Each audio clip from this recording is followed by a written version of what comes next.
Good evening and welcome to Fineprint. I'm Bhairavi Singh. Well, first up on the show, we live in an age where data is the most sought after commodity, and if sold to the right bidder, it could fetch well over millions. And now another data row has emerged from a company largely patroned by India's millennial workforce. The story is brewing at Chaayos, an Indian cafe chain primarily serving tea. The reason for the controversy is a new service launched by the cafe chain. Chaayos has launched a rewards program for its customers named quite cleverly Loyal Tea. The program offers customers to earn points for every visit and later encash them for a free cup of tea. At the outset, the program has all the trappings of a popular rewards service, but its lax attitude towards data privacy has alarmed critics and customers alike. So what's controversial about this program? Well, the program requires customers to go through facial recognition at the time of billing. This allows the cafe to identify customers by their face instead of a more commonly used password or OTP. The biometrics hence collected are stored at the company's database. The issue gathered steam when it was picked up by the Twitterati. A prominent journalist/digital activist posted a video of the Chaayos staff taking his picture while billing him. He claimed this was done without his consent. He says that there was no option for him to opt out. While terming the process quote-unquote unnecessarily intrusive, he said there are concerns of biometric safety. Now, Chaayos responded with classic corporate deflection, saying that it's entirely up to the customer whether to enroll for the program or not. The company maintains that customers can indeed choose to opt out of the sharing facial data. In a statement, Sunshine Tea House, the parent company of the cafe chain, said, and I quote, "We are extremely conscious about our customers' data security and privacy." Reading the fine print of the loyalty program terms and conditions, however, tells a different story. It says that the tea house does not promise or guarantee the protection of customer data.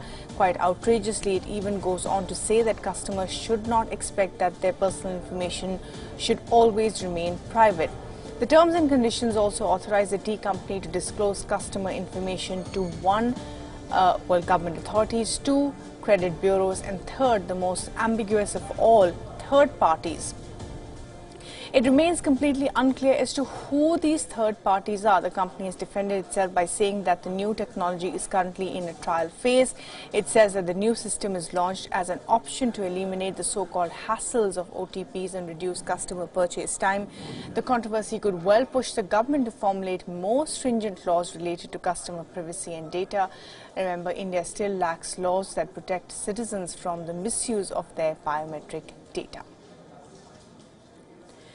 And our correspondent Nishita is now joining us live for the latest on this from Bengaluru. And Nishita, quite a story out there. Chaayos defending itself, but have they pulled out of this program of facial recognition, or is still happening?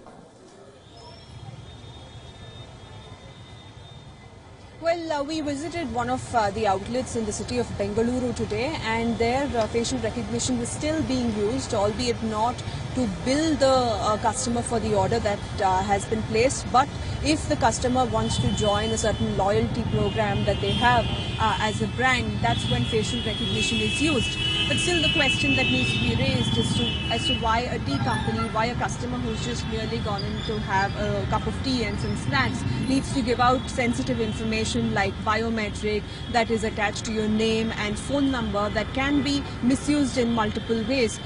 In the lead up to the Aadhaar verdict, we have seen multiple arguments being made as to what is the stand of the country as far as privacy is concerned. There is no defined privacy law that India has as yet. So where does this data go? Is it used across different outlets of Chaayos in India, and also can it be sold to any other private party or in the black market as well?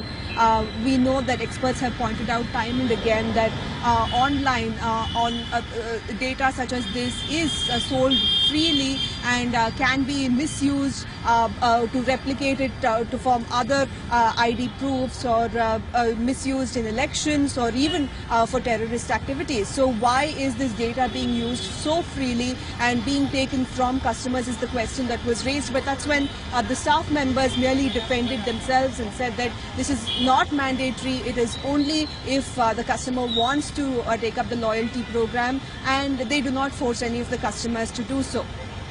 Right, Nishita, thanks very much indeed for joining us and sharing what you saw at a Chaayos Center. Despite, of course, all that row on social media and otherwise, it is still continuing. Let's see what the government has to say about this.